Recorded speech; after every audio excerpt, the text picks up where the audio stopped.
ক্যালেন্ডারের পাতায় আজ 18ই ডিসেম্বর। আর্জেন্টাইন ফ্যানদের কাছে তারিখটা যে খুব স্পেশাল। কাতার বিশ্বকাপে আজকের দিনে সোনালি ট্রফিটা খুঁজে পেয়েছিল কিং লিওর ছোঁয়া।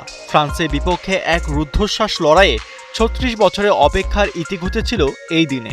শুধু বিশ্বকাপ নয়, আজকের দিনটা কাতার আর ফুটবল ফ্যানদের কাছে অনেক গুরুত্বপূর্ণ। কাতারের জাতীয় দিবস আজ। 1878 সালের 18ই ডিসেম্বর শেখ জসিম বিন মোহাম্মদ আল থানি কাতারের উপদ্বীপের গোত্রগুলোকে একত্রিত করে আধুনিক কাতার রাষ্ট্রের ভিত্তি স্থাপন করেন। তাই এই দিনটি দেশটির প্রতিষ্ঠা দিবস।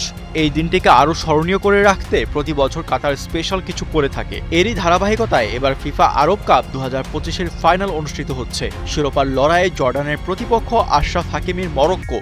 জর্ডান কোচ এই ম্যাচ জিতলে দলের ইনজুর প্লেয়ারদের এই জয় উৎসর্গ করবেন বলে জানান। মরক্কো কোচ প্রতিপক্ষকে ইঙ্গিত করে বলেন, ফাইনালে উঠলেই হবে না, শিরোপা ঘরে তোলা সবথেকে গুরুত্বপূর্ণ। এই দিনে আরও কিছু স্মরণীয় ফুটবল ম্যাচ আয়োজন করেছিল কাতার।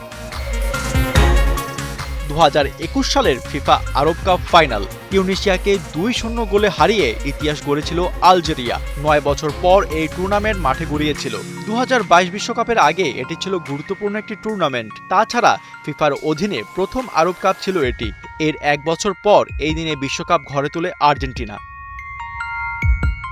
2024 সালের এই 18 ডিসেম্বরে কাতারে ইন্টারকন্টিনেন্টাল কাপের ফাইনালে পাত্রকাকে 3-0 গোলে হারিয়ে শিরোপা ঘরে তোলে Real Madrid. Kylian Mbappe, Rodrigo এবং ভিনিসিয়াস জুনিয়রের গোলে স্প্যানিশ জায়ান্টরা ইতিহাসে নিজেদের নাম লিখিয়েছিল।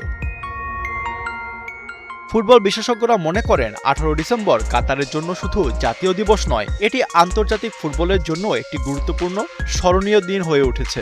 আলজেরিয়ার ঐতিহাসিক জয়, মেসির বিশ্বকাপ শিরোপা এবং রিয়াল মাদ্রিদের ইন্টারকন্টিনেন্টাল কাপ জয় সবই কাতারের ইতিহাসে জাতীয় দিবসের সাথে সাথে ফুটবল উৎসবে রূপান্তরিত হয়েছে। এবার জর্ডান বনাম মরক্কো ফাইনাল কাতারের এই ফুটবল উৎসব ধারাবাহিকতাকে আরও সমৃদ্ধ করবে বলে ধারণা করা হচ্ছে। আশফাকুর রহমান, সিয়াম, 71